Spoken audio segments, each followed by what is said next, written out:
My breathing sped up as I turned my head from side to side and spotted nothing but more graves and grass.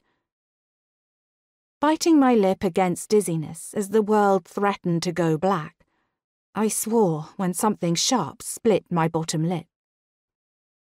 Warmth cascaded over my chin, and I fumbled a shaking hand up to scrub it away, freezing at the deep red that was smeared over my palm.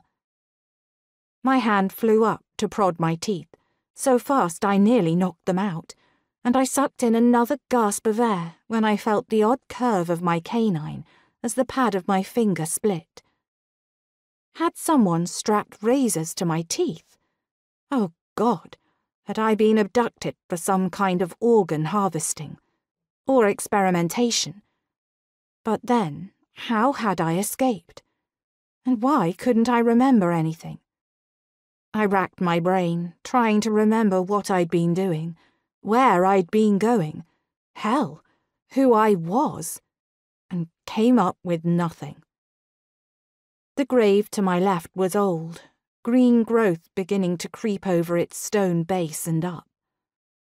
If it wasn't for the oppressive heat prickling my skin and the ache in my head and jaw, it would have been surprisingly comforting, cocooned safely between the stones rising up above me.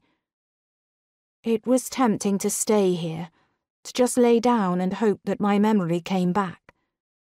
But there was a shivery sensation that kept moving over me, like I was feverish despite my sun-reddened skin being cold. I propped myself up on my elbows and swallowed heavily when the pain that was radiating throughout my body increased. I needed to take stock of what I did know so that I wouldn't panic about what I didn't. I was wearing plain blue skinny jeans that stretched tight over thighs that curved impressively, the waistband uncomfortably tight around the soft roundness of my stomach. A red vest top covered my top half, and breasts that looked barely constrained threatened to spill over the top the longer my breaths heaved. They were clearly casual clothes. I wasn't dressed for school or for partying. In other words, there were no clues here. The next wave of pain made me double over, and I staggered forward a step without registering that I had even stood up.